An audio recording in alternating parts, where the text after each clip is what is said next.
یہ ہماری جو تحریک ہے یہ ایک سوچ کے تحت ہے، یہ ایک نظریے کے لیے ہے، حقیقی آزادی اور امپورٹڈ حکومت نامنظور، تو انشاءاللہ تعالی ہم اپنے مقصد میں کامیاب ہوں گے۔ لوگوں میں ہمارا نظریہ جو ہے نا نیچے جا چکا ہے تو لوگ نکلیں گے انشاءاللہ۔ سبسکرائب کریں اور بیل دبائیں تاکہ کوئی خبر رہ نہ جائے۔ عمران خان صاحب نے ہمیں کسی کو بھی یہ توقع آج نہیں تھی، یہ ضرور تھا کہ وہ کوئی رد عمل دیں گے آئی ایس پی آر کے بیان کے حوالے سے، کوئی اور اگلے لاہے عمل کی بات کریں گے، لیکن ہمیں یہ اندازہ نہیں تھا، یہ ہمارے لیے بھی سرپرائز تھا کہ ایک شخص جو خود زخمی حالت میں ہے، ٹانگ پر پلسٹر لگا ہوا ہے، ٹانگ ابھی تک کھنچ کے رکھی ہوئی ہے، وہ بینڈ نہیں ہو سکتی ہے، اور وہ 2 دن کے بعد پھر لانگ مارچ کو جاری کرنے کا اعلان کر دیتا ہے۔ یہ فیصلہ اس کے لیے بڑی اسپرٹ چاہیے تھی، فیصلہ کیسے ہوا یہ؟ دیکھیں، سب سے پہلے تو یہ ہماری جو تحریک ہے یہ ایک سوچ کے تحت ہے، یہ ایک نظریے کے لیے ہے۔ اس کا ایک بیسیکلی ہمارے لیے یہ بالکل کوئی بڑی بات نہیں ہے کہ حکومت آنی جانی چیزیں حکومت ایشو نہیں ہے، بلکہ ہم صحیح معنوں میں سمجھتے ہیں کہ اس ملک کو ابھی حقیقی طور پر آزاد ہونا چاہیے، وہ پاکستان جو قائد کا پاکستان ہے۔ تو آزادی کے لیے تو اسٹرگل کرنی پڑتی ہے، آپ کو قربانی دینی پڑتی ہے، آپ کے اندر حوصلہ ہونا چاہیے۔ تو انشاءاللہ حوصلہ بھی ہے، قربانی بھی دے رہے ہیں، اور اپنے ٹارگٹ سے اور اپنے منزل سے کسی بھی صورت پہ ہم نہیں ہٹیں گے۔ تو اس حوالے سے ہماری اس دن پوری ڈیٹیل میٹنگ ہوئی تھی، ہم نے کہا کہ چلو 1-2-3 دن اس میں تو ڈیفینیٹلی وقت آئے گا، لیکن ابھی ہم نے جو کمپریہنسو پلان بنایا ہے اس میں ہم یہ کہ ہم خیبر پختونخوا سے پوری موبلائزیشن کریں گے، ادھر شاہ صاحب جو ہے نا جو وزیر آباد ہے ادھر سے وہ آغاز کریں گے، تو ہم پوری ملک کو موبلائز کریں گے۔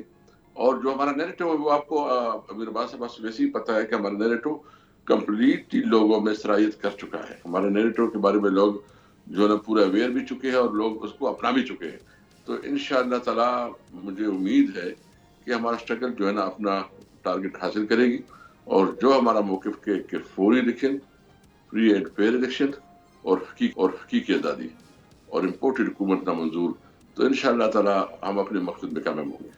اچھا، یہ فرمائے گا کہ یہ پہلی دفعہ ہوگا ویسے گزشتہ تقریباً جو 2.5 دہائی کا سفر ہے عمران خان صاحب کا، کہ وہ موجود تو ہوں گے پاکستان میں، لیکن وہ بذات خود بنفس نفیس لیڈ نہیں کر رہے ہوں گے۔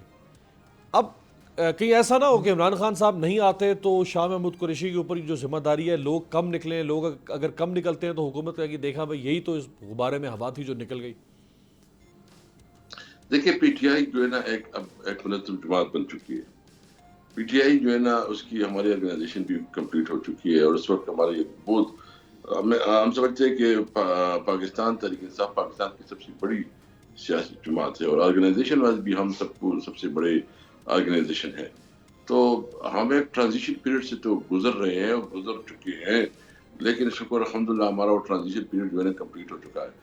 تو ہمارے پاس ورکر کی بہت بڑی تعداد ہے، تنظیم ادارہ کی بہت بڑی تعداد ہے، اور انشاءاللہ یہ جو ابھی ہم نے سٹارٹ لیا ہے اور نیا آغاز کر رہے ہیں تو یہ کامیاب ہوگا۔ دیکھو، ہم نے تو اپنی جدوجہد کو جاری رکھنا ہے اور وہ جدوجہد جاری رکھی۔ مجھے امید ہے یہ اس وقت جو لوگوں میں غصہ ہے، اس وقت جو لوگوں میں ہمارا نظریہ جو ہے نا نیچے جا چکا ہے، تو لوگ نکلیں گے انشاءاللہ۔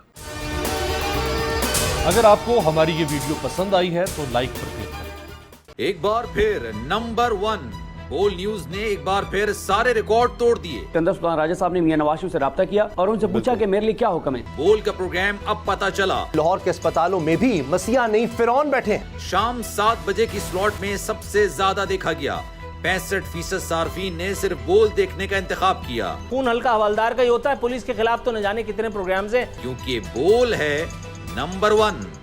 سب سے زیادہ ویوز، سب سے زیادہ ریلز اور سب سے زیادہ ریٹنگ کے ساتھ بول اب بھی نمبر 1 پوزیشن پر برقرار۔